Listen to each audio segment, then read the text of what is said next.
Okay, so right here, this is users, and this right over here is vendors. Okay, technically, this is kind of interesting. This is how Adilas does it. A user and a vendor are very similar. They both might end up getting paid. Okay, so eventually, in order to tie a vendor to an expense or a user to expense, a user would have to go through payroll usually, or a reimbursement, or a split to get to an expense in a way. But a vendor could kind of either come, basically, it's all in that little niche category. This is actually talking almost like online expense tracking. Who are you paying? I'm paying my people. I'm paying my vendors. I'm paying my this. So in order to do that, this is how we track it. A vendor and a user, they're actually in the exact same table, because then we can connect it to the expense receipt and we don't have to do special funky joins later on. That's a technical term for database stuff, like how you actually connect the pieces. Okay? What we do is a user gets a special flag that says, hey, I'm a user. And then we say, okay, cool, we can assign you permissions. So anybody who is in the user column can get a permission, okay, which then allows them to bounce and jump. And also a user, even though it's still in that payee table, it can jump corporation to corporation if we need to. However, a vendor, we basically don't put that flag on there and we're like, you're locked, you're stuck with this company. So if I'm a company and you're a company and we both buy something from, say, Walgreens or Walmart or whatever, okay? I would enter a new one for Walmart and you would enter a new one for Walmart, okay? If I was a payee, still from the same table, and I worked in both companies, I would have one login and I would be able to be bridged over to your company, okay? So technically a user and a vendor payee, they actually reside in the same table, but it's just a matter of like, oh, I get a flag and permissions, or I'm stuck with your corporation. So that's the reason we do that. Eventually, it goes back to expense receipts. Okay, that was wonderful. Great question. Awesome. Anybody else who has something that they'd like to do? I'll probably call on all of you, so think of something if you have like a question or just a general idea. David, can I call on you? What kind of things were you thinking about last night after the class? I think he was thinking of popcorn. Yeah. just how I can use the flat grid more. How I can explain and demo more about the flat grid. Okay. And before I had a hard time explaining the flat grid to people, but now I get a better picture of it. Okay, good. A lot better picture of it. Good. That's great. Craig, can I call on you? Sure. I guess basically what impressed me the most was, looking at the system by using the interactive map. I've never really used that before, and just looking at the whole system as basically like a journey or a time journey over time, I guess, to get clear to there. Before it was just go here, click this, and do that, and get it done. But now just to see the whole system mapped out. It sort of changes the way I look at the system. Awesome. What I would like to do for one of our first exercises today is actually go over the map a little bit and kind of like, this is this, and this is this, and this is why we put it here, and this is why this is an underlying support system. And like, there's a lot of thought that actually went into this, and so it's pretty cool. Good stuff. Steve, can I call on you? Yes. So what I think is really interesting about this is us being able to have the interaction between reps and clients, and what's come of this, like we had talked this morning about having one of these classes every month, and just expanding out to where we could even make a semi-requirement for reps to attend a class to become A bona fide skilled. Yeah. Absolutely. Really helps get that base structure, because otherwise, Adilas is big. It really is. And lots of our reps are technically, they've been employees for other people, and so they've learned incredible skills. But similar to even some of our power users that are here who have been here for years and years and years, you tend to work in kind of a niche area, like just a portion of the map, whether it's just the CRM functionality, the point of sale, the expense tracking, the payroll, whatever. So I think it's interesting. I think it'll bridge it out a little bit. Ethan, can we call on you, sir? What were you thinking last night or this morning? Lots. I did not sleep. I think the main thing I really like so far is, I was talking to my accountant this morning, and what he likes is he really gets embarrassed sometimes trying to help his clients, and he's got to upsell them. He's always got to upsell them, because to do what they need with Peachtree or SAG, what's called Sage. Or QuickBooks, it's a constant. Oh, you gotta upgrade. You gotta upgrade. You gotta upgrade. Well, you need to do this. You gotta upgrade, and it's a lot more learning and a lot more cost, and it just gets frustrating constantly. And he's really excited about the idea, and so I am, that our end customer is not going to always. We're not after them to upsell them. We're after that. We're there to make their life better, and in a completeness. And there might be a few things with e-commerce, but pretty much they're done. Yeah. They're going to continue, as your lady in Texas is. Oh, I can do that too. And it's not going to be. Oh yeah, but it's $50. It's $500. It's $5,000. It leads into a natural progression. That's right. Yeah. So as we get customers, it's okay to get them on one idea, get them using it, and say, but I'll come back. It also is going to create a revenue for the independent contractors to say, whenever you're ready, by the way, I'll come in and show you how to use that, and use that, and use that. You know, I'm only $35 an hour. I'm not $180 an hour. Yeah. So when you're ready, let me know. And if you can figure it out, go ahead. Yeah. They don't want to. Yeah. Most of them are like me, you know, you come in here, you show me how to push which button, how, when, and why. Just get me working. So it's a great income. Ethan, I will say this, okay? 75% of our clients want some hand holding and some help, okay? And there's a huge open market for that, okay? There are 25% that we say we charge a monthly fee and that's it. Anything extra, if you need custom, it's $100 an hour or we'll quote you type thing, okay? And they're like, okay, I'll take this or this or this, and they need a little bit. That's only 25% of them. The rest of them are like, okay, I got this piece, but I would love somebody to come in and help me set up and train.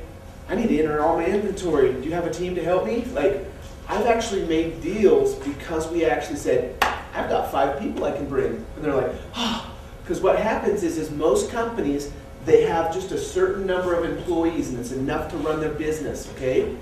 Well, what they need is a temporary shot in the arm, basically. That's right. I've got 5 people who can come in. We'll spend 2 weeks. You'll be completely set up and virtually trained, because as you do this, you become trained. Most of these features are things that happen again and again and again and again. We often use a target model, but if you think of a target is a circle, okay?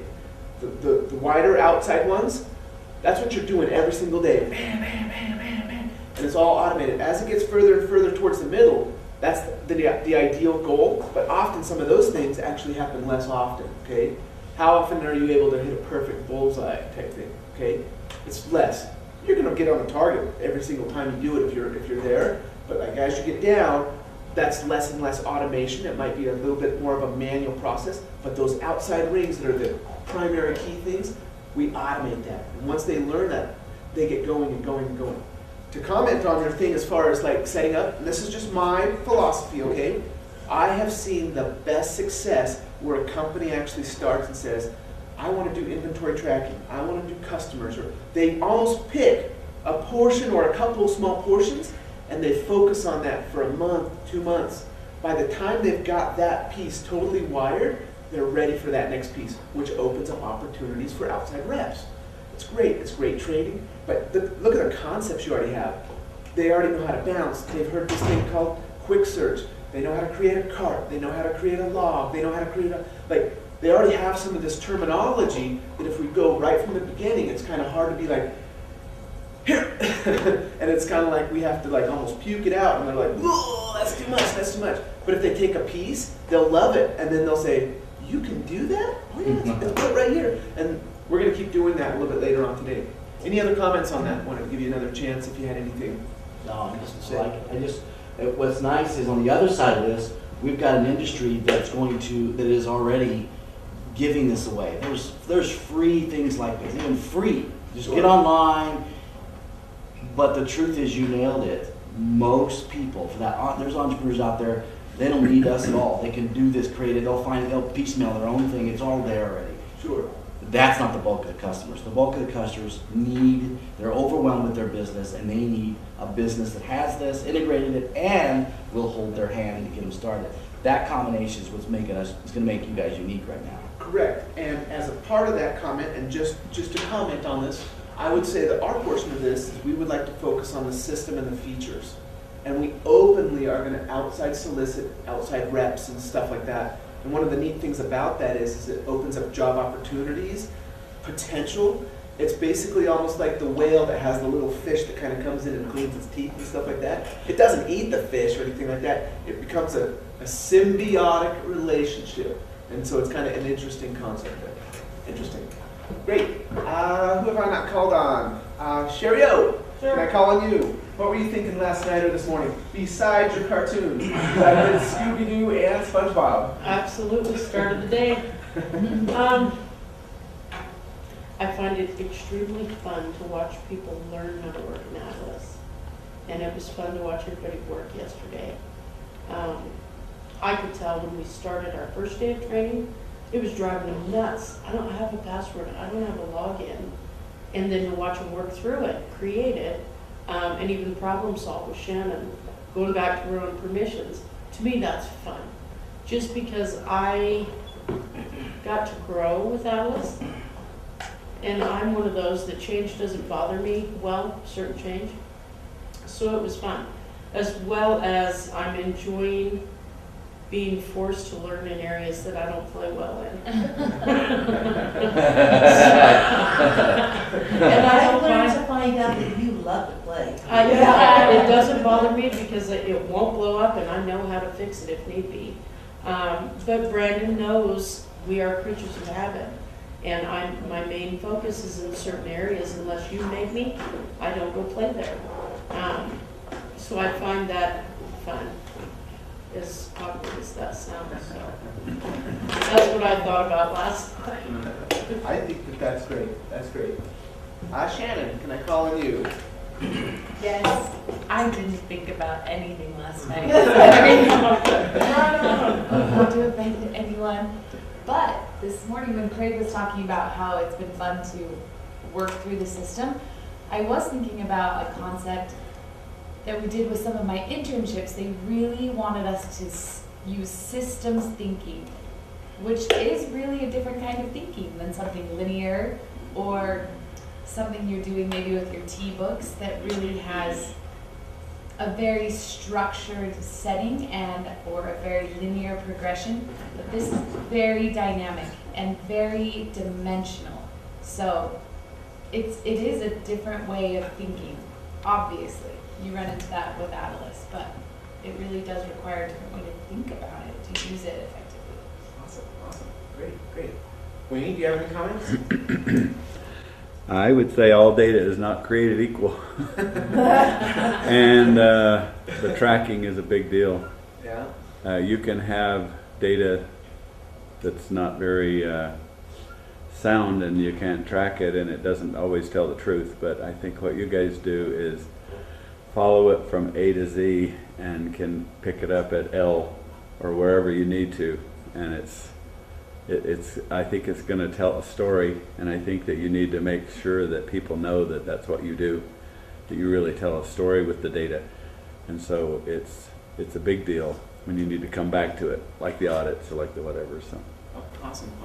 Actually, one of the things that creates both a blessing and a promise, or a curse, or whatever you want to call it. But basically, what happens is if you always wanted to run current, you could run things different. You really could, because it would always just be like, this is what the current value is. This is what the current value is. But as soon as you add this element of time, either going forward, the hardest part for us is going backwards. But once you learn how to do that, it makes it super fun. Okay? Because what happens is say I had just inventory and I was tracking it. I had one little widget and I was getting up or down, up or down, up or down. If I was just worried about the current value of it, I would say, oh, I got 5 new, and I would just add 5 to it. Oh, I sold out a couple. So the value would just keep flipping like this, okay? The problem is if you ever needed to go back in time, if you're just flipping a single value, how would you do that? You can't. You now have to rely on this underlying data. And so what we do is that's actually a huge part of the whole puzzle, is actually like, what does it do and how does this run over time? Like if I was doing a project and somebody said, can you track this? And my only goal was to track it for the current present, I would completely restructure it. But because we say time, what does that do over time? We totally restructure it. Time, the more I got into even developing and listening to brainstorming and doing this kind of stuff, time is actually the key piece that was missing in all of the other models, okay? It's kind of there, but because it's, like Shannon said, it's so rigid and it's so locked in, time is a continuum. And so it's very interesting. Every single piece inside of Adilas actually comes back to some sort of time sensitivity. Everything has a life cycle. Everything has a beginning and an end.